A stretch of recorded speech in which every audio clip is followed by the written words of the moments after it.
Some daqui, sua miserável. Você não é ninguém.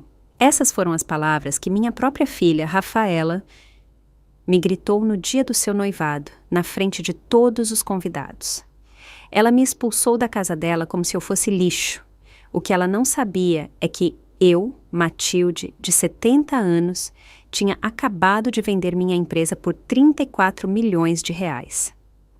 Mas naquele dia, decidi ficar em silêncio. Eu disse a ela: "Está bem, filha." E saí sem discutir. No dia seguinte, me mudei para meu chalé em Gramado. 3 semanas depois, ela imploraria meu perdão. Tudo começou quando cheguei à casa dela para a celebração do seu noivado com Horácio. Eu trazia um presente caro, um colar de pérolas autênticas que havia comprado em Paris. Estava emocionada para compartilhar aquele momento especial com minha única filha. Mas desde que entrei, notei os olhares desdenhosos.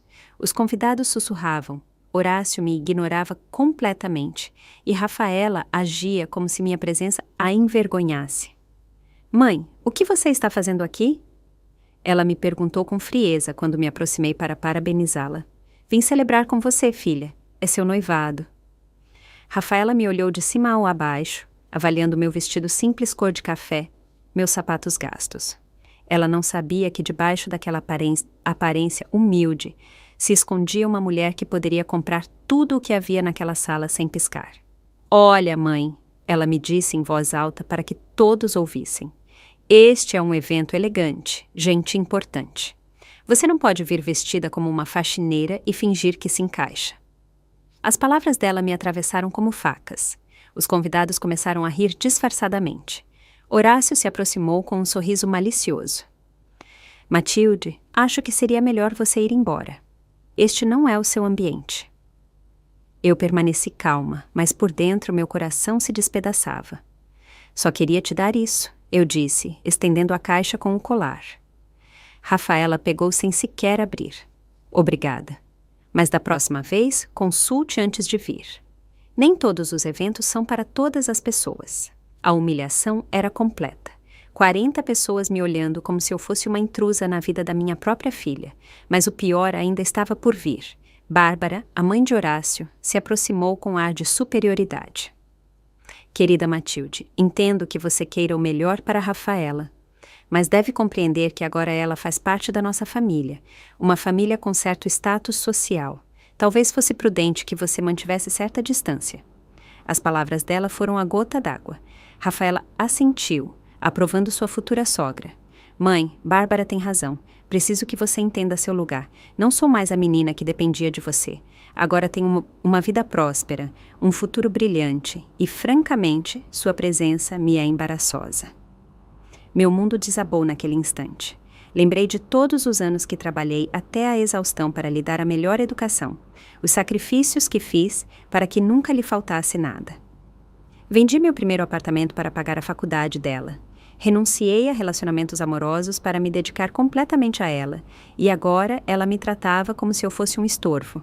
"Embaraçosa?" repeti com voz trêmula. Os convidados se aproximaram para ouvir melhor o espetáculo. Rafaela pôs as mãos na cintura, desafiante. "Sim, mãe, embaraçosa. Olhe ao seu redor. Essas pessoas são empresários de sucesso, profissionais destacados. O que você agrega? Do que você pode falar com eles?" Horácio interveio com crueldade calculada. "Matilde, sejamos honestos. Você mora em um apartamento alugado. Não tem economias. Não tem ensino superior. Rafaela merece se cercar de gente do nível dela." As palavras deles foram como punhaladas certeiras. Cada sílaba projetada para me humilhar publicamente. Bárbara acrescentou seu veneno com elegância fingida. "Não é pessoal, querida.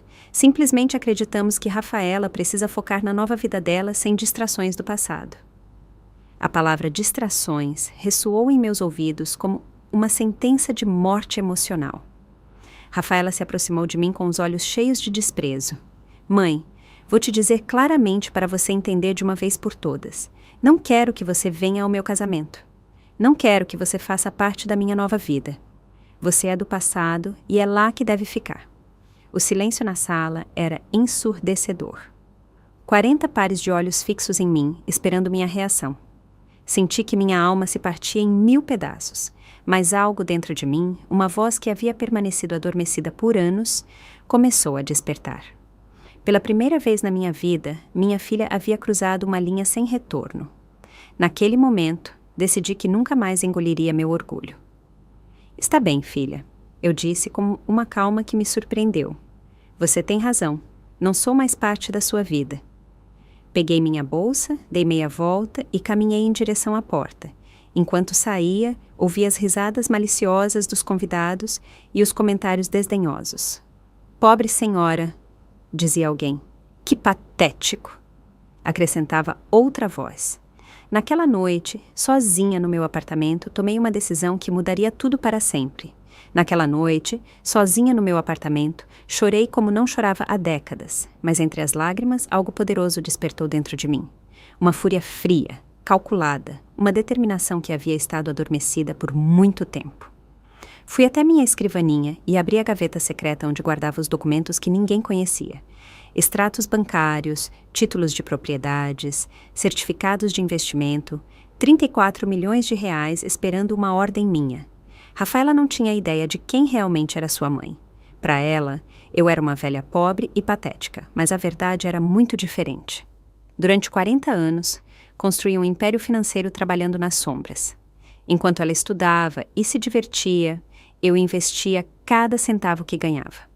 Imóveis em 3 países, ações de empresas multinacionais, fundos de investimento de alto rendimento, tudo em meu nome apenas. Ao amanhecer, liguei para meu advogado, Augusto. Preciso te ver urgentemente, eu disse. É hora de ativar o plano que preparamos há anos. Augusto era o único que conhecia minha verdadeira situação financeira. Ele havia gerenciado todas as minhas transações, protegido meu patrimônio, mantido o segredo por décadas. Finalmente você vai revelar sua fortuna? Ele me perguntou com curiosidade. Não exatamente, respondi com um sorriso amargo. Vou desaparecer por um tempo, mas antes quero que Rafaela aprenda uma lição que nunca esquecerá. Augusto entendeu imediatamente. Conhecia toda a história do meu sacrifício por minha filha. Sabia o quanto eu havia sofrido em silêncio.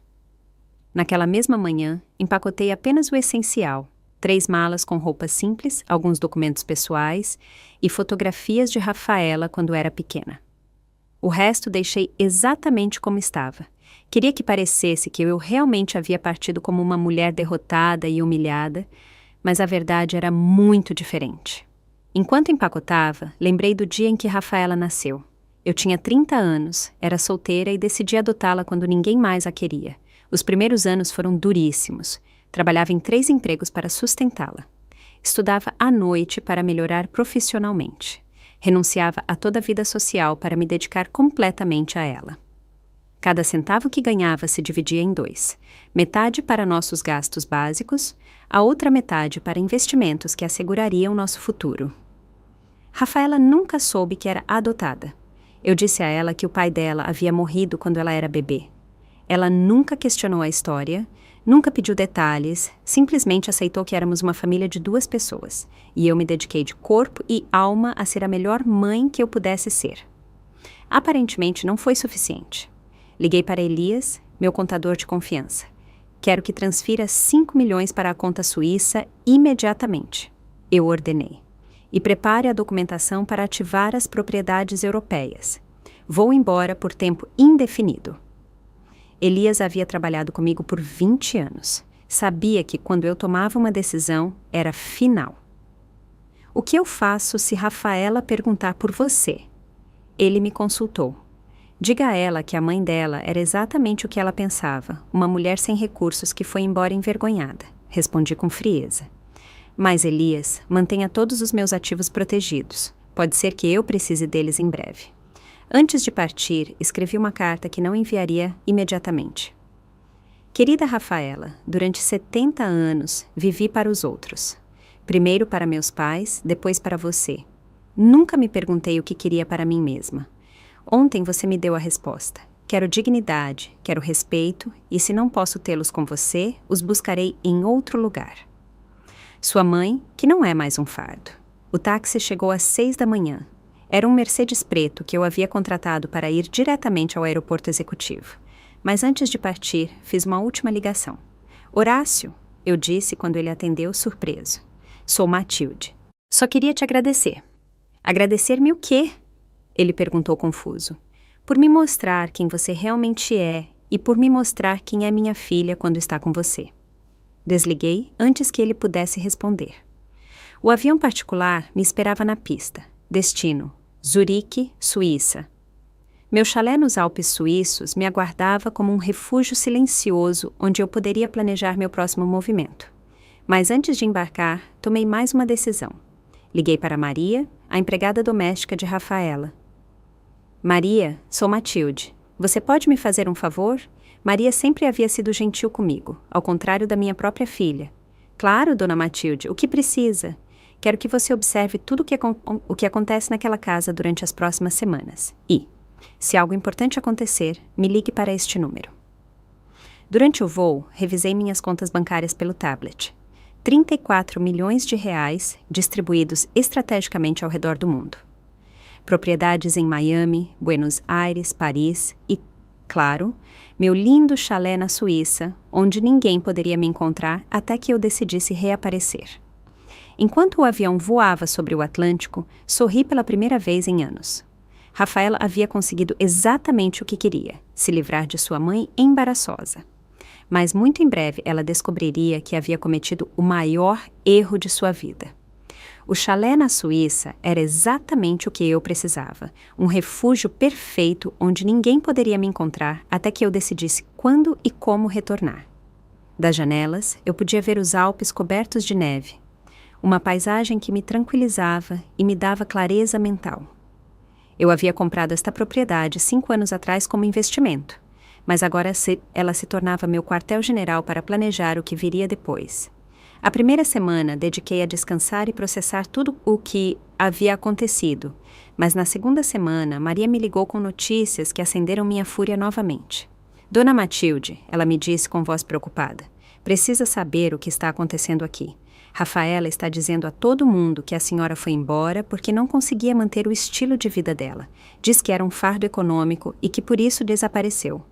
O que mais ela está dizendo? Perguntei, sentindo a raiva crescer no meu peito.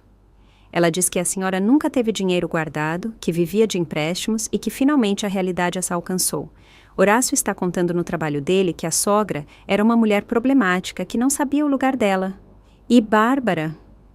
Maria fez uma pausa.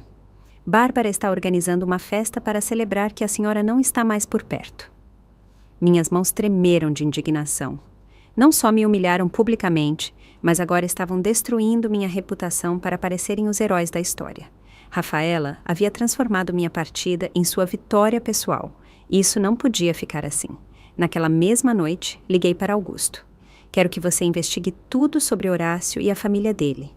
Preciso saber de onde vem o dinheiro deles, que negócios têm, se tem dívidas, inimigos, segredos, tudo. Augusto era um advogado brilhante, com contatos em todos os lugares. Se havia algo a descobrir sobre meu genro, ele o encontraria. Também quero que contrate um investigador particular, continuei. Preciso de fotografias, vídeos, gravações de áudio. Quero documentar cada movimento de Rafaela e Horácio durante as próximas semanas, mas que seja discreto, eles não podem saber que estamos vigiando. 3 dias depois, Augusto me ligou com informação explosiva. Matilde, encontrei algo muito interessante sobre Horácio. A empresa dele está à beira da falência. Ele deve 3 milhões de reais a vários fornecedores e o banco está ameaçando executar a hipoteca do escritório dele. Aparentemente, ele tem mantido as aparências com dinheiro emprestado. Rafaela sabe de algo disso? Perguntei com curiosidade crescente. Segundo minhas fontes, ela não tem ideia. Horácio tem mentido para ela sobre a situação financeira dele. De fato, ele estava contando que você deixasse alguma herança para salvar o negócio dele. Por isso ele ficou tão chateado quando você foi embora sem deixar nada. A ironia era deliciosa. Horácio havia me desprezado por ser supostamente pobre, quando na verdade ele era quem estava quebrado. E minha filha, que havia me expulsado por ser embaraçosa, estava prestes a se casar com um homem que não podia nem pagar as próprias dívidas. Mas a informação mais valiosa veio uma semana depois. O investigador particular me enviou um vídeo que mudaria tudo. Horácio estava em um restaurante elegante com uma mulher jovem. Claramente, não era uma reunião de negócios. Eles se beijavam, se davam as mãos, agiam como amantes. A data do vídeo era posterior ao seu noivado com Rafaela. Perfeito, murmurei enquanto via o vídeo pela terceira vez. Isso é exatamente o que eu precisava. Mas antes de usar essa informação, decidi fazer um teste. Queria ver até onde iria a crueldade da minha filha. Liguei para a Rafaela de um número desconhecido, fingindo ser uma assistente social. Senhorita Rafaela, estamos procurando sua mãe, Matilde. Temos alguns documentos importantes para ela. Minha mãe não mora mais aqui, respondeu Rafaela com frieza. Ela foi embora porque não conseguia se sustentar. Suponho que esteja em algum asilo de idosos ou algo assim. Eu não sou responsável por ela. As palavras dela me cortaram como facas. Nem sequer fingia preocupação com meu bem-estar. Não tem algum número onde possamos contatá-la? É sobre uma herança de família, insisti. Rafaela riu com crueldade. Herança. Minha mãe nunca teve família com dinheiro. Deve ser um erro. E mesmo que fosse verdade, ela não faz mais parte da minha vida. Procurem em outro lugar. Desliguei o telefone com lágrimas nos olhos, mas também com uma determinação férrea. Minha própria filha havia assinado sua sentença. Não só me expulsou de sua vida, mas estava disposta a me negar até a possibilidade de uma herança. Era hora de ela conhecer a verdadeira Matilde. Naquela noite, do meu escritório no chalé, comecei a projetar minha vingança. Primeiro, investigaria mais sobre a situação financeira de Horácio. Segundo, usaria o vídeo de sua infidelidade no momento perfeito. Terceiro, retornaria à cidade quando menos esperassem, mas não como a mulher humilhada que havia partido. Retornaria como a mulher poderosa que realmente era. Liguei para Elias e lhe dei instruções precisas. Quero que prepare toda a documentação das minhas propriedades e investimentos. Vamos precisar mostrar provas irrefutáveis do meu patrimônio muito em breve. Você pensa em revelar sua fortuna? Ele me perguntou. Não só isso, respondi com um sorriso que ele não podia ver. Vou dar a eles a lição mais cara de suas vidas. O plano estava tomando forma. Rafaela havia querido se livrar de sua mãe embaraçosa. Muito em breve descobriria que havia dispensado a única pessoa que realmente a havia amado incondicionalmente. E quando se desse conta de seu erro, já seria tarde demais para o perdão. A 4ª semana na Suíça trouxe notícias que alimentaram ainda mais minha sede de justiça. Maria me ligou completamente alterada. Dona Matilde, a senhora tem que ouvir isso. Rafaela está planejando vender o apartamento onde a senhora morava. Como é possível? Perguntei surpresa. Esse apartamento está em meu nome. Ela está dizendo a todo mundo que a senhora assinou uma procuração antes de ir embora, que estava tão desesperada que cedeu tudo para não ser um fardo. Meu sangue ferveu. Não só inventaram mentiras sobre minha partida, agora estavam tentando roubar minhas propriedades. Mas Rafaela havia cometido um erro fatal. Aquele apartamento era apenas uma das minhas menores propriedades. Eu o havia mantido modesto intencionalmente para que ninguém suspeitasse da minha verdadeira situação econômica. Maria, eu disse com voz calma, mas letal. Preciso que faça algo por mim. Grave todas as conversas que puder quando Rafaela falar sobre minha suposta pobreza, quando mencionar a procuração falsa, quando zombar de mim, grave tudo. Maria entendeu imediatamente a importância do meu pedido. Naquela mesma tarde, liguei para Augusto. Rafaela está tentando vender uma propriedade que não lhe pertence usando documentos falsificados. Quero que inicie ações legais imediatamente. Você quer que eu a processe por fraude? Perguntou meu advogado. Ainda não. Primeiro, deixa afundar mais fundo em suas mentiras. Quando estiver completamente exposta, então atacaremos. Enquanto isso, o investigador particular me enviou mais informações devastadoras sobre Horácio. Não só estava quebrado e tinha uma amante, mas havia usado o nome de Rafaela para solicitar empréstimos sem que ela soubesse. Minha filha estava prestes a se casar com um golpista que a deixaria em ruínas financeiras. Por um momento, senti a tentação de avisá-la. Apesar de tudo o que ela havia me feito, continuava sendo minha filha. Mas lembrei de suas palavras. Você é embaraçosa. Não quero que faça parte da minha nova vida. Ela havia tomado sua decisão. Agora teria que viver com as consequências. A 5ª semana trouxe o golpe mais baixo de todos. Maria me enviou um áudio que me destroçou a alma. Era Rafaela falando com suas amigas durante sua despedida de solteira. Sua mãe não vai vir ao casamento? Perguntava uma delas. Graças a Deus que não, respondia Rafaela entre risadas. Finalmente ela percebeu que não pertence à minha vida. Era tão patética, sempre tentando impressionar meus amigos com presentes baratos. Tão ruim assim? Insistia outra amiga. Imaginem, continuava Rafaela com crueldade, uma mulher de 70 anos que nunca teve nada próprio, que vivia fantasiando em ser importante. No final, a realidade a atingiu e ela foi embora com o rabo entre as pernas. Horácio diz que provavelmente está mendigando em algum lugar. As gargalhadas de suas amigas ressoaram em meus ouvidos como punhais envenenados. Minha própria filha estava celebrando minha suposta miséria. Estava usando minha dor como entretenimento para suas convidadas. Naquela noite, chorei pela última vez. Ao amanhecer, a tristeza havia se transformado em algo muito mais poderoso, uma determinação implacável. Liguei para Augusto com novas instruções. Quero que alugue a suíte presidencial do hotel mais exclusivo da cidade. Também preciso que contrate uma equipe de segurança discreta e um fotógrafo profissional. É hora de retornar.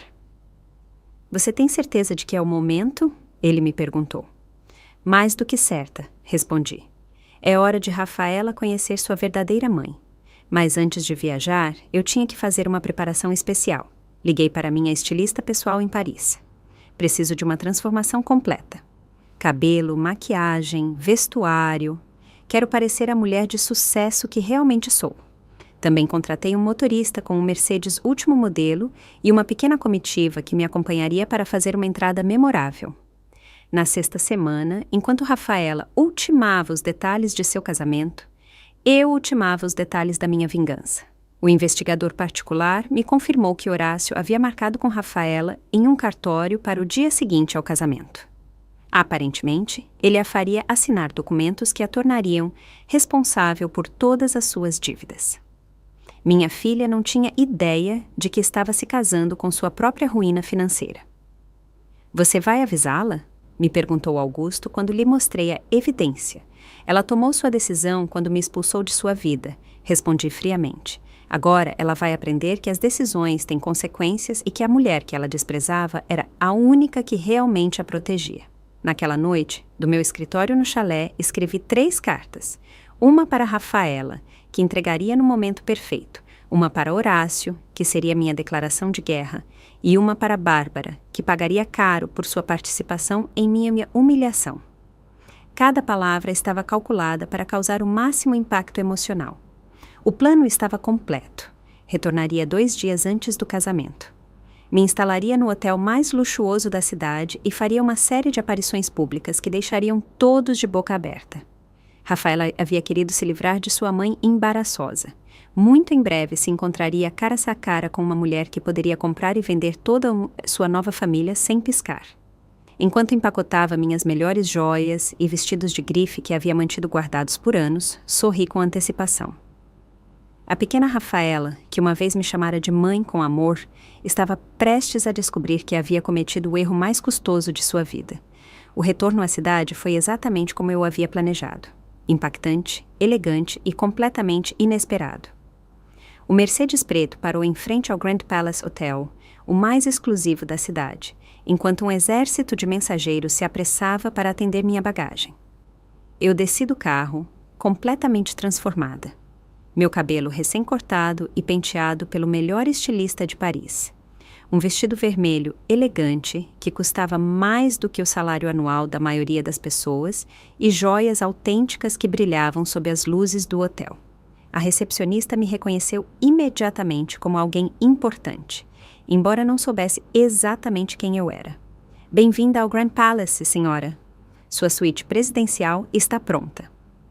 Enquanto subia no elevador particular, pude ver os olhares de curiosidade e admiração dos outros hóspedes. Depois de 6 semanas de luto por minha filha, finalmente me sentia como a mulher poderosa que realmente era. Naquela mesma tarde, seguindo meu plano cuidadosamente projetado, decidi fazer minha primeira aparição pública. Conhecia perfeitamente os lugares que Rafaela e seu círculo social frequentavam. Minha primeira parada foi a boutique mais exclusiva da cidade, onde sabia que Bárbara ia regularmente comprar. Era a hora de a senhora, que me chamou de distração do passado, conhecer meu verdadeiro rosto. Entrei na boutique como uma tempestade silenciosa. Os vendedores se aproximaram imediatamente, reconhecendo em minha aparência uma cliente de alto poder aquisitivo. "Em que podemos ajudar, senhora?" perguntou a gerente com um sorriso servil. "Quero ver sua coleção mais exclusiva", respondi com autoridade. "Preço não é problema." Enquanto eu revisava vestidos de grife que custavam milhares de reais, ouvi uma voz familiar atrás de mim. "Matilde?" Era Bárbara, com os olhos arregalados, claramente sem conseguir acreditar no que via. Eu me virei lentamente com um sorriso calculado nos lábios. "Bárbara", eu disse com uma calma gelada. "Que surpresa te ver aqui." Mas você foi embora." Ela gaguejou com confusão. "Não era para você estar... Estar o quê?" Eu a interrompi com elegância. "Mendigando em algum lugar, morando em um asilo, morrendo de fome?" Suas bochechas coraram de vergonha ao perceber que eu havia escutado todas as mentiras que eles estavam espalhando. Naquele momento, a vendedora se aproximou com 3 vestidos caríssimos. "Senhora, estes são nossos modelos mais exclusivos. Este Valentino custa $8.000, este Versace, $10.000 e este Chanel edição limitada, $15.000. Sem piscar, apontei para os 3. "Vou levar todos eles e também quero ver sua coleção de joias." Bárbara estava paralisada, observando como eu gastava em 5 minutos mais dinheiro do que ela via em um ano. "Não entendo", ela murmurou. "Rafaela disse que você não tinha dinheiro, que era um fardo econômico." "Minha querida Bárbara", eu respondi enquanto experimentava um colar de diamantes de 5.000. "Parece que minha filha não conhece a mãe dela tão bem quanto pensava. Mas o apartamento modesto, as roupas simples..." Bárbara insistia, tentando entender. "Isso se chama discrição." Eu expliquei com paciência condescendente. "Algumas pessoas precisam se certificar de que são amadas por quem são, não pelo que têm. Aparentemente, falhei nesse teste com minha própria filha." A gerente da boutique retornou com uma bandeja de joias que brilhavam como estrelas. "Qual prefere, senhora?" Escolhi um conjunto de colar, pulseira e brincos de diamantes por $35. "Este está perfeito. Coloque tudo no meu cartão Black." Quando tirei o cartão de crédito sem limite, Bárbara quase desmaiou. "Bárbara", eu disse enquanto assinava essa compra. "Quero que você dê um recado para a Rafaela da minha parte. Diga a ela que a mãe embaraçosa dela está de volta. E diga também que no dia do casamento dela, ela vai receber uma surpresa que nunca esquecerá." "Você vai ao casamento?" ela perguntou com voz trêmula. "Ah, não", respondi com um sorriso diabólico. Ela foi muito clara de que eu não era bem-vinda, mas isso não significa que eu não possa enviar um presente. Saí da boutique deixando Bárbara completamente confusa e aterrorizada. Sabia que em menos de 1 hora Rafaela receberia uma ligação histérica contando sobre nosso encontro.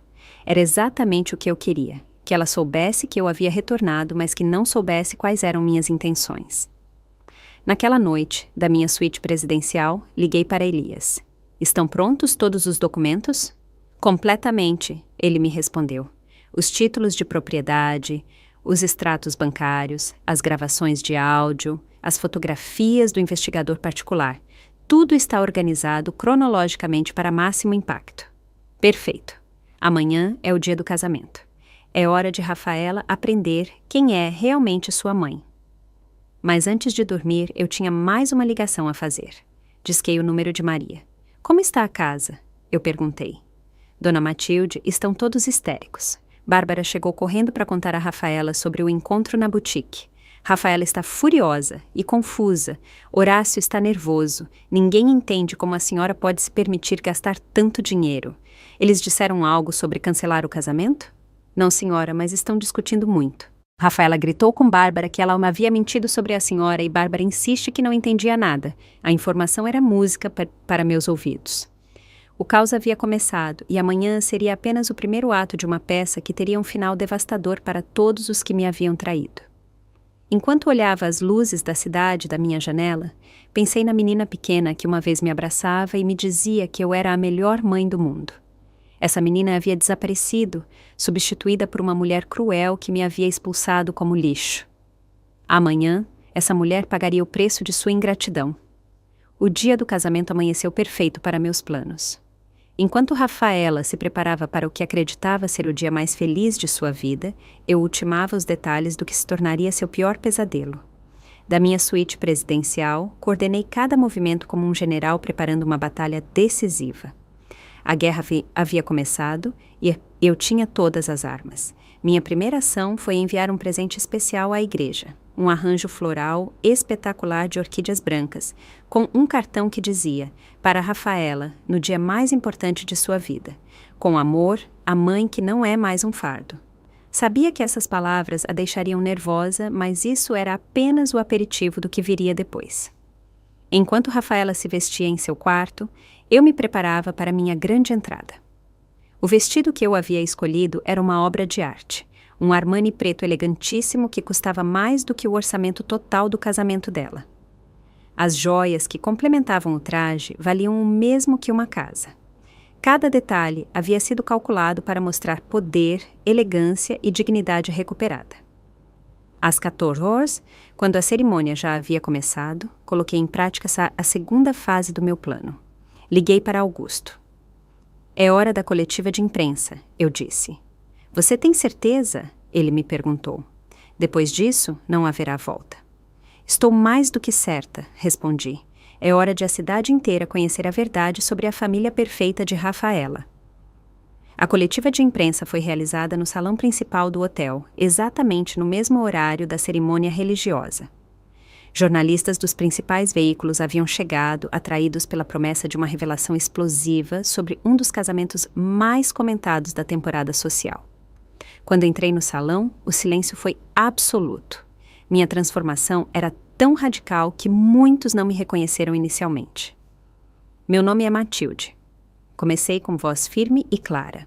E sou a mãe de Rafaela, a noiva que neste momento está se casando na igreja de Santo Antônio. Estou aqui para esclarecer algumas mentiras que têm sido espalhadas sobre mim. Os flashes das câmeras começaram a disparar enquanto os jornalistas percebiam que tinham uma história explosiva em suas mãos. Durante as últimas semanas, minha filha tem dito a todos que a mãe dela era uma mulher pobre, sem recursos, que foi embora envergonhada porque não conseguia se sustentar economicamente. Fiz uma pausa dramática enquanto mostrava os primeiros documentos. A verdade é muito diferente. Sou proprietária de um império empresarial avaliado em 34 milhões de reais. O murmúrio no salão se transformou em um rugido de surpresa. Os jornalistas se aproximaram para fotografar os documentos que eu mostrava. Títulos de propriedades em 3 países, extratos bancários, certificados de investimento. Tudo autêntico, tudo verificável. Tudo completamente devastador para a versão da história que Rafaela havia contado.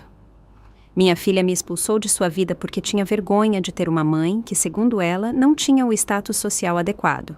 Continuei com voz calma, mas carregada de dor. O que ela não sabia é que todo o dinheiro que ela gastou neste casamento luxuoso, toda a educação que recebeu, todos os luxos que desfrutou durante sua vida, foram financiados pela empresa que construí trabalhando dia e noite durante 40 anos. Naquele momento, Augusto se aproximou do microfone com mais documentos explosivos. Temos evidências de que a senhorita Rafaela tem tentado vender propriedades que não lhe pertencem usando documentos falsificados. Também temos gravações onde ela zomba da suposta pobreza de sua mãe e celebra sua partida como uma libertação. Ele reproduziu um dos áudios que Maria havia gravado. A voz de Rafaela ressoou por todo o salão. Graças a Deus que ela foi embora. Era tão patética, sempre tentando impressionar com presentes baratos. Horácio diz que provavelmente está mendigando em algum lugar. O silêncio que se seguiu era ensurdecedor. Mas há mais, continuei, sabendo que o golpe final seria devastador. Meu futuro genro, Horácio, não só está em bancarrota total, mas tem usado o nome de minha filha para conseguir empréstimos milionários que ela desconhece. Tenho evidências de que amanhã, depois da lua de mel, ele a fará assinar documentos que a tornarão responsável por dívidas de mais de 5 milhões de reais. Os jornalistas explodiram em perguntas simultâneas. Por que você está revelando isso agora? Gritou um. Porque uma mãe pode perdoar a ingratidão, mas não pode permitir que sua filha seja enganada e destruída financeiramente por um homem que só a vê como sua tábua de salvação econômica, respondi com dignidade. Você vai se reconciliar com sua filha? Perguntou outra jornalista. Minha filha tomou sua decisão quando me expulsou de sua vida, chamando-me de miserável e ninguém. Agora ela terá que viver com as consequências de ter dispensado a única pessoa que realmente a amava sem condições. Naquele preciso momento, meu telefone tocou. Era Maria ligando da igreja. Dona Matilde, ela me disse com voz agitada, está tudo um caos aqui. Alguém os avisou sobre a coletiva de imprensa. Rafaela está histérica. Horácio está pálido como um morto e os convidados estão saindo da igreja para ver as notícias em seus telefones. Eles se casaram? Perguntei com curiosidade. Sim, mas a recepção foi cancelada. Rafaela está gritando que quer falar com a senhora imediatamente. Diga a ela onde me encontrar, respondi antes de desligar. A coletiva de imprensa terminou com uma declaração final que eu sabia que seria manchete em todos os jornais. A todas as mães que estão vendo isso, amem, mas nunca permitam que o amor se torne autodestruição. E aos filhos ingratos, lembrem-se que os pais que os criaram com sacrifício merecem respeito, não humilhação. Enquanto saía do salão entre aplausos e flashes, sorri com satisfação. A primeira parte da minha vingança estava completa. Rafaela havia querido um casamento perfeito sem sua mãe embaraçosa. O que ela havia conseguido era um casamento arruinado e um escândalo público que a perseguiria pelo resto de sua vida. Não tive que esperar muito para o confronto. 2 horas depois da coletiva de imprensa, Rafaela irrompeu em minha suíte presidencial como uma tempestade furiosa. Ela havia conseguido convencer a segurança do hotel de que era minha filha, e de fato era. Embora naquele momento eu desejasse não ser. Ela entrou sem bater, ainda vestida com seu traje de noiva, mas com a maquiagem borrada pelas lágrimas de raiva e humilhação. Como você pôde fazer isso comigo? Ela gritou da entrada. Você arruinou meu casamento, destruiu o dia mais importante da minha vida. Eu estava sentada calmamente no sofá da suíte, tomando chá como se nada tivesse acontecido. Olá, Rafaela, eu disse com tranquilidade gelada. Você está linda, embora um pouco alterada. Como foi a cerimônia? Não se faça de cínica comigo, ela gritou, aproximando-se com os punhos cerrados. Todos os convidados foram embora. Os jornais estão publicando tudo. Minha reputação está destruída. Que curioso, respondi sem me abalar. Há algumas semanas você me disse exatamente o mesmo, que eu era embaraçosa, que arruinava a sua reputação, que não queria que eu fizesse parte da sua vida. Isso era diferente.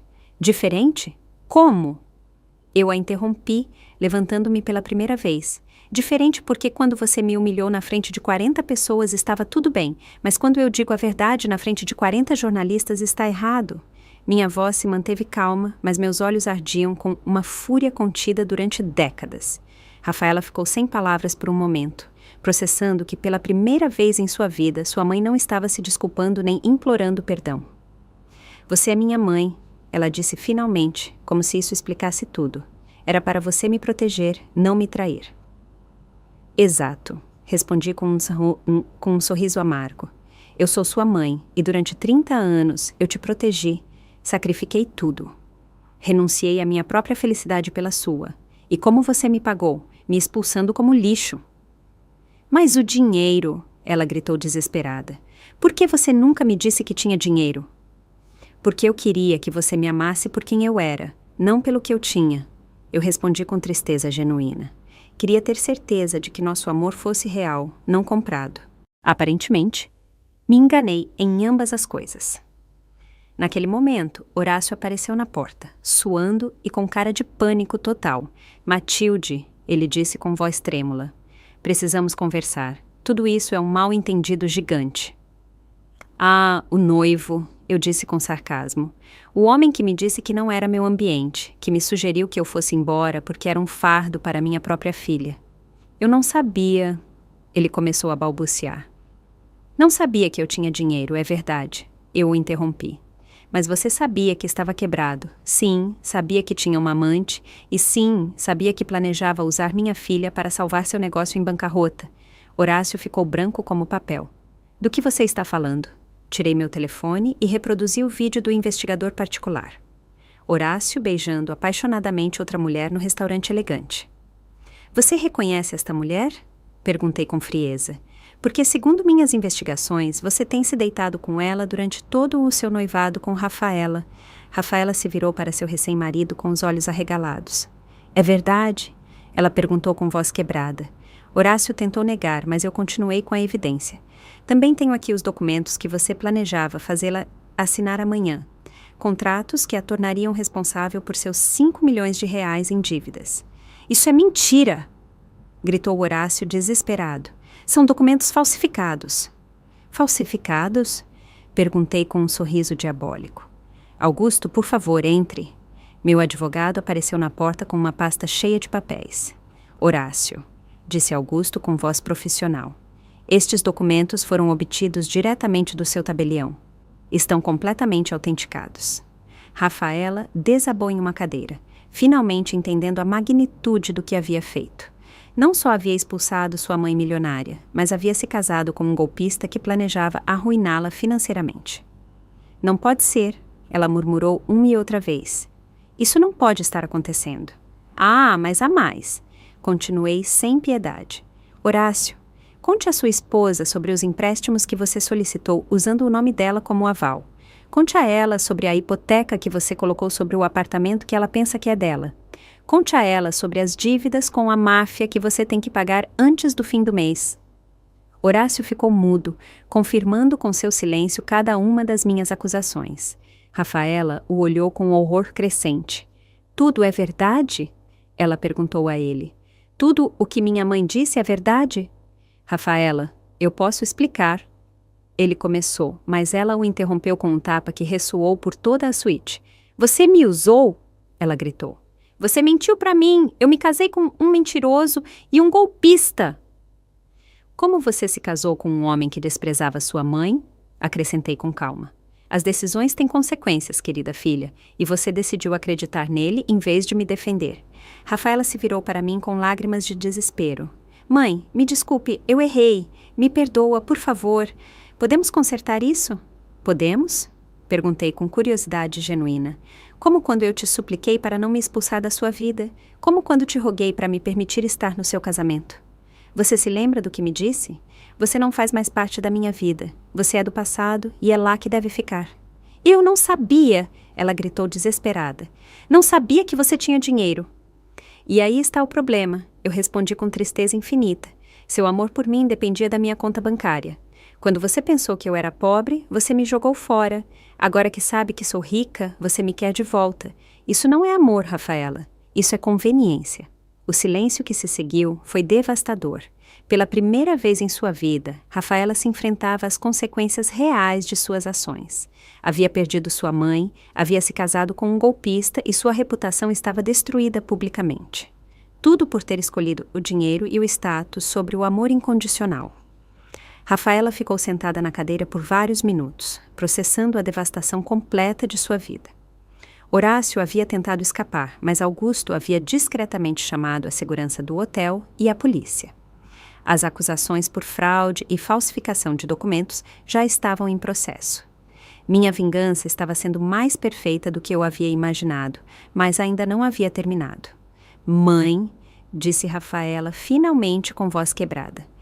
Sei que errei, sei que fui terrível com você, mas você é minha mãe. Você tem que me ajudar, estou arruinada. Tenho que ajudar? Repeti com ironia. Como você me ajudou quando me expulsou de sua vida? Como me ajudou quando me chamou de miserável e ninguém? Mas eu sou sua filha. Ela gritou desesperada. É suposto que as mães amem seus filhos incondicionalmente. Você tem razão, eu respondi com calma mortal. As mães amam incondicionalmente. Eu te amei durante 30 anos sem pedir nada em troca. Te dei tudo o que tinha. Sacrifiquei minha própria felicidade. Renunciei a relacionamentos amorosos para me dedicar completamente a você e quando mais precisei de você, quando precisei do seu amor e do seu apoio, você me jogou fora como lixo. Naquele momento meu telefone tocou. Era um investigador particular com notícias frescas. Dona Matilde, ele me disse. Horácio acabou de tentar esvaziar a conta bancária conjunta que ele tem com sua filha. Transferiu todo o dinheiro para uma conta nas Ilhas Cayman. A informação era o prego final no caixão. Seu marido acabou de roubar todas as suas economias, informei a Rafaela.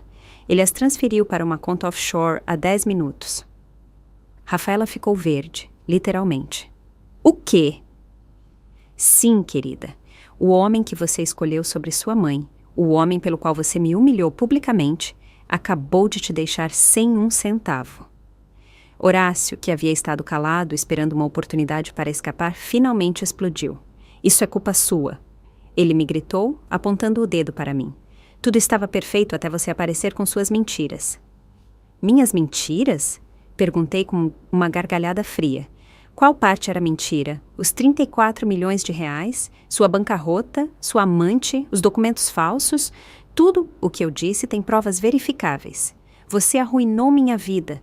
Não! Eu respondi com autoridade absoluta. Você arruinou sua própria vida quando decidiu enganar minha filha. Eu simplesmente me certifiquei de que pagassem o preço de suas decisões. Naquele momento, a polícia entrou na suíte para prender Horácio. As acusações incluíam fraude, falsificação de documentos e roubo de identidade. Enquanto levavam Horácio algemado, ele gritou para Rafaela: "Isso não termina aqui. Você vai pagar por todo o dinheiro que perdi por sua culpa." Suas verdadeiras cores finalmente vieram à tona. Rafaela percebeu que havia se casado com um homem que não só não a amava, mas que a culpava por seus próprios crimes. "Mãe", me disse Rafaela quando ficamos sozinhas, "entendo que você esteja brava. Entendo que queira me castigar, mas por favor, não me deixe assim. Não tenho mais ninguém." "Você tem a Bárbara." Eu respondi com sarcasmo. A mulher que me disse para manter distância porque eu não tinha o status social adequado. "Tenho certeza de que ela vai te ajudar agora que você é a nora de um criminoso." "Bárbara já me deu as costas", admitiu Rafaela com vergonha. Quando soube do escândalo, me disse que a família dela não podia se associar comigo. Me proibiu de voltar para a casa dela. "Que surpresa", eu disse sem mostrar compaixão. "Acontece que sua nova família te abandona no primeiro problema, ao contrário de sua mãe, que aguentou 30 anos de ingratidão e só foi embora quando você a expulsou." Naquele momento, Maria chegou com mais notícias devastadoras. "Senhorita Rafaela", ela disse com pena genuína, "os credores de Horácio já vieram à casa. Levaram tudo, os móveis, a televisão, o computador, até seu vestido de noiva. Dizem que tem direito legal porque a senhora assinou como avalista sem saber." Rafaela desabou completamente. Em menos de 4 horas, havia perdido seu marido, seu dinheiro, seus pertences, sua reputação e sua família política. "O que eu vou fazer?" ela murmurou, em estado de choque. "Não tenho nada, não tenho ninguém." "Agora você sabe exatamente como eu me senti quando você me expulsou de sua vida", eu disse sem uma pitada de simpatia. "A diferença é que eu tinha 70 anos e havia dedicado 30 anos da minha vida a te amar incondicionalmente. Você tem 30 anos e acabou de aprender que as decisões têm consequências." "Não há nada que eu possa fazer para que você me perdoe?" ela perguntou com desespero. "Alguma forma de recuperar seu amor?" "Meu amor nunca se perdeu", eu respondi com tristeza genuína. "Mas meu respeito, minha confiança e minha disposição para ser sua vítima, isso sim se perdeu para sempre. Então, o que vai acontecer comigo? Você vai aprender a viver sozinha como eu tive que fazer quando você me expulsou." Eu disse, levantando-me para indicar que a conversa havia terminado. "Você vai procurar trabalho, vai pagar suas próprias contas, vai enfrentar as consequências de ter escolhido o dinheiro e o status sobre o amor real." "Mas mãe..." "Não sou mais sua mãe", eu a interrompi com firmeza final. "Você mesma disse, não faço mais parte da sua vida. Sua mãe era uma mulher que se sacrificava por você sem pedir nada em troca. Essa mulher morreu no dia em que você me chamou de miserável e me expulsou de sua vida. Eu sou Matilde, uma mulher de sucesso que não tolera a falta de respeito." Rafaela saiu da minha suíte chorando, finalmente entendendo que havia perdido o mais valioso que tinha, o amor incondicional de sua mãe, mas era tarde demais para o arrependimento. Algumas feridas não se curam e algumas palavras não podem ser retiradas. Ela havia tomado sua decisão e agora teria que viver com as consequências pelo resto de sua vida. 6 meses depois, minha vida havia encontrado uma paz que eu nunca pensei ser possível. Do meu lindo chalé em Gramado, eu podia ver as montanhas cobertas de neve enquanto tomava meu café da manhã. A tranquilidade era absoluta, interrompida apenas pelo canto dos pássaros e o som do vento entre as árvores. Pela primeira vez em 70 anos, eu vivia unicamente para mim mesma. Maria me visitava uma vez por mês para me contar as notícias da cidade. Rafaela havia conseguido trabalho como recepcionista em uma clínica odontológica, ganhando apenas o suficiente para alugar um pequeno apartamento em um bairro modesto. Horácio havia sido condenado a 5 anos de prisão por fraude e estelionato. Bárbara havia perdido sua posição social quando se soube que havia acobertado os crimes de seu filho. Rafaela pergunta pela senhora, me consultou Maria durante sua última visita. Todos os dias, respondi com indiferença. Mas já não é meu problema. Ela escolheu seu caminho quando me expulsou de sua vida. Agora deve caminhar sozinha por ele. Maria assentiu com compreensão, embora eu pudesse ver em seus olhos que parte dela sentia pena por minha filha. A justiça havia sido completa e devastadora. Os meios de comunicação haviam seguido a história durante meses, tornando-a um símbolo da ingratidão filial e suas consequências. Rafaela havia perdido não só seu status social, mas também a maioria de suas amizades, que haviam abandonado quando o escândalo atingiu proporções nacionais. Augusto me ligava semanalmente para atualizar os procedimentos legais. Horácio apelou da sentença, mas foi rejeitada. Ele me informou durante nossa última conversa. Também tentou processar Rafaela por danos emocionais, mas o juiz rejeitou a ação por ridícula. Que homem patético! Comentei sem surpresa. Até na prisão, ele continua culpando os outros por seus próprios crimes. Você pensou em contatar Rafaela? Me perguntou Augusto cautelosamente. Elias me diz que ela tem perguntado sobre você no banco, tentando descobrir como te enviar uma carta. Não, respondi com firmeza absoluta. Essa mulher morreu para mim no dia em que me chamou de miserável. Se ela quiser se comunicar comigo, que use os meios oficiais como qualquer estranho. Mas a pergunta de Augusto me fez refletir durante dias. Eu sentia falta da minha filha? A resposta era complexa.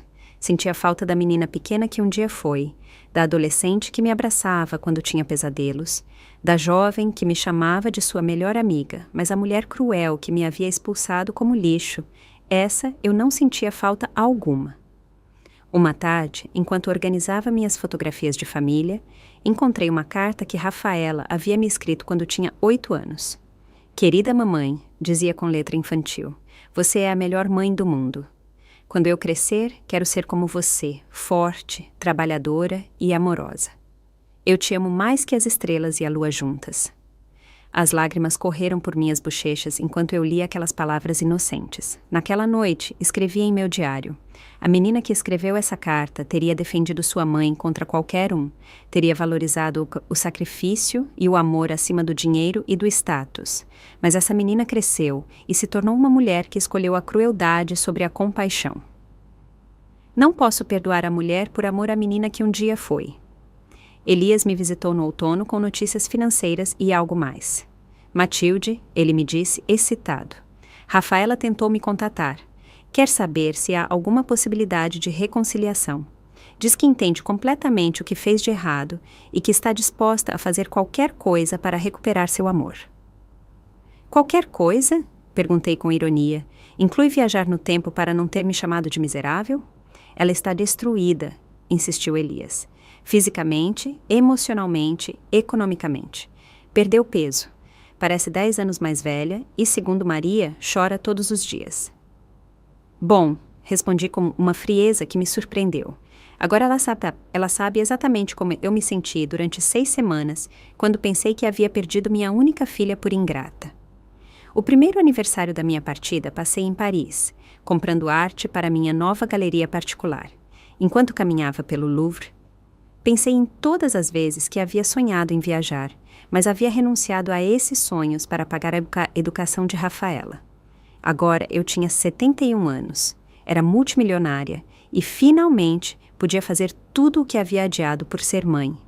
Naquela noite, da minha suíte no Hotel Ritz, liguei para Maria para as notícias mensais. Dona Matilde, ela me disse com voz triste. Rafaela desmaiou no trabalho na semana passada. Levaram-na para o hospital por desnutrição e estresse. Os médicos disseram que o estado emocional dela é crítico. E? Perguntei sem mudar de tom. Era previsível. As decisões cruéis têm consequências cruéis. Ela pergunta todos os dias se a senhora algum dia vai perdoá-la, insistiu Maria. Diz que preferiria estar morta a viver sabendo que perdeu a mãe para sempre. Devia ter pensado nisso antes de me expulsar como lixo, respondi com a mesma frieza.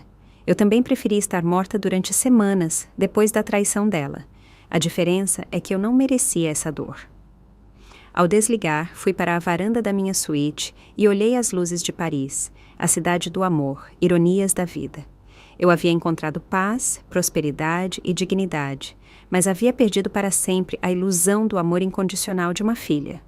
Era um preço alto, mas era o preço que Rafaela havia imposto à nossa relação quando escolheu me humilhar publicamente. Minha reflexão final veio enquanto eu escrevia as últimas linhas de minhas memórias. Não me arrependo de tê-la adotado quando ninguém mais a queria. Não me arrependo de ter sacrificado 30 anos da minha vida por sua felicidade. Só me arrependo de não ter entendido antes que a bondade nunca deve ser praticada à custa da autodestruição. O amor incondicional não significa aceitar o maltrato incondicional. Fechei o livro de minhas memórias e o guardei no cofre. A história havia terminado. Matilde, a mãe sacrificada e humilhada, havia morrido. Em seu lugar havia nascido Matilde, a mulher livre, próspera e em paz consigo mesma. E pela primeira vez em 71 anos, isso era mais do que suficiente. 5 anos haviam se passado desde aquele dia que mudou minha vida para sempre. Agora, aos 75 anos, eu me encontrava no terraço da minha nova vila, na Costa Azul francesa, observando o pôr do sol sobre o Mediterrâneo. A paz que eu havia encontrado era tão profunda que às vezes me custava lembrar da mulher quebrada que um dia fui. A dor havia se transformado em sabedoria e a traição em libertação. Minha vida havia florescido de maneiras que eu nunca imaginei serem possíveis. A galeria de arte que abri em Monte Carlo havia se tornado uma das mais prestigiadas da Europa. Meus investimentos haviam crescido até atingir os 50 milhões de reais. Mas mais importante do que a riqueza material era a riqueza emocional que eu havia descoberto. A satisfação de viver para mim mesma pela primeira vez em minha vida. Augusto me visitava a cada 3 meses, não só como meu advogado, mas como um amigo leal que havia sido por décadas. Alguma vez você se pergunta o que teria acontecido se tivesse reagido diferente? Ele me consultou durante sua última visita. Se tivesse perdoado imediatamente e continuado sendo a mãe sacrificada de sempre? Todos os dias, respondi honestamente. E todos os dias chego à mesma conclusão. Eu teria morrido por dentro. Teria continuado sendo a vítima da minha própria bondade, ensinando a Rafaela que ela podia me maltratar sem consequências. No final, fiz um favor a ela, ensinando que as ações têm preço. Maria havia parado de me visitar depois do 3º ano. As notícias sobre Rafaela haviam se tornado muito dolorosas para ambas. A última informação que tive foi que ela havia tentado suicídio 2 vezes, que havia perdido vários empregos por depressão e que vivia praticamente como uma indigente em um estúdio minúsculo. A culpa a estava consumindo literalmente. Você não sente compaixão por ela? Maria me perguntou durante nossa última conversa. Toda a compaixão do mundo, eu respondi. Mas a compaixão não apaga o dano causado. Eu passei 70 anos sentindo compaixão por todo o mundo, exceto por mim mesma. Era tempo de mudar essa dinâmica. Uma tarde de primavera, enquanto organizava minha correspondência, encontrei uma carta que havia chegado há semanas, mas que minha assistente havia separado por minhas instruções. Era de Rafaela. A letra trêmula revelava o estado emocional de quem a havia escrito.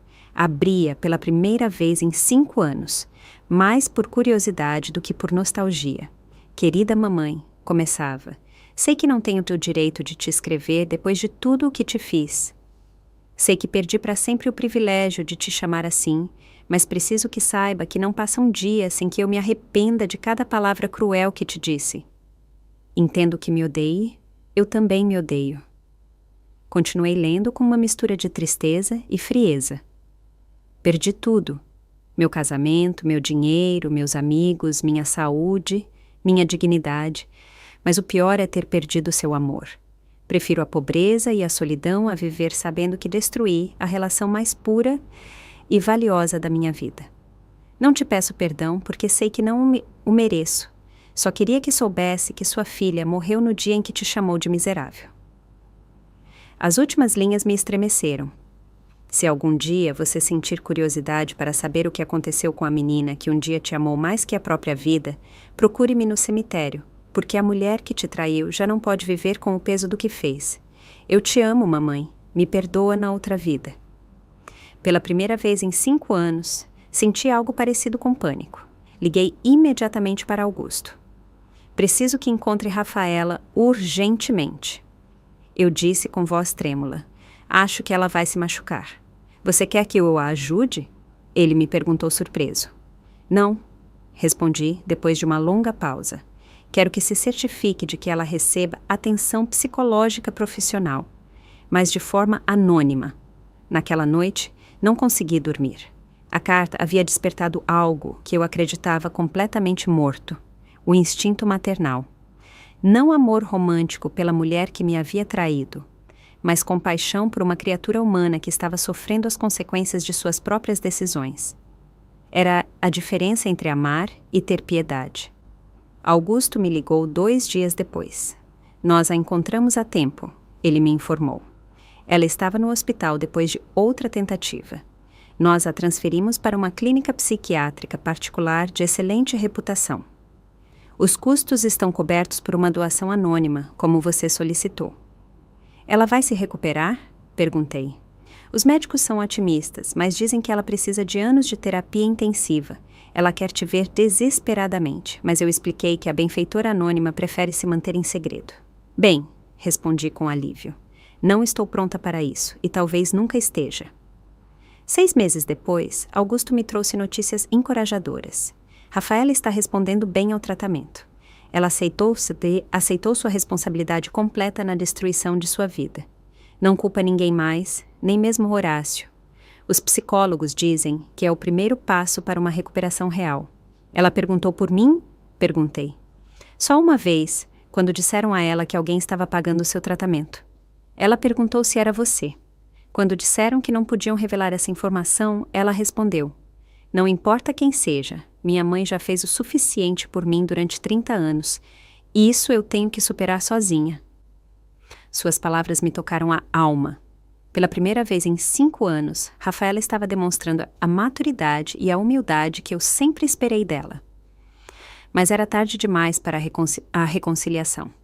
O dano havia sido muito profundo, e eu havia construído uma nova vida onde já não havia lugar para a dor do passado. 1 ano depois, recebi a notícia de que Rafaela havia recebido alta. Havia conseguido trabalho como voluntária em um centro de reabilitação para dependentes, ajudando outras pessoas que haviam chegado ao fundo do poço como ela.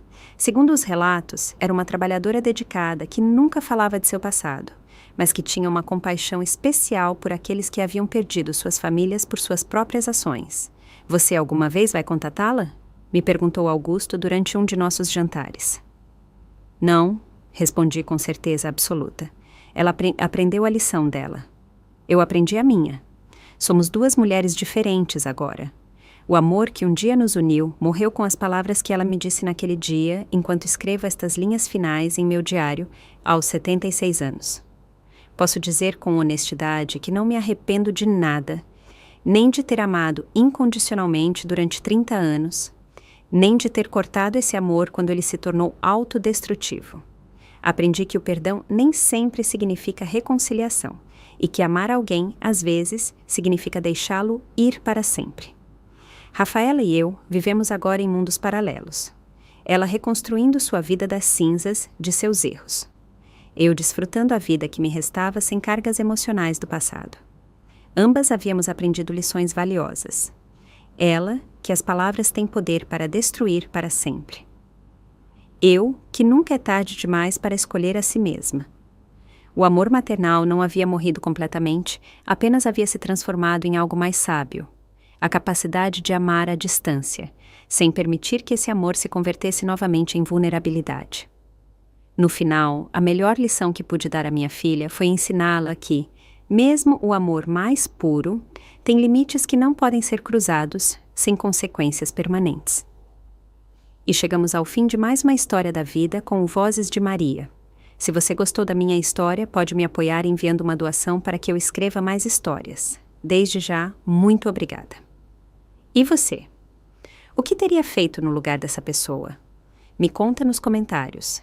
Eu adoro ler o que vocês pensam.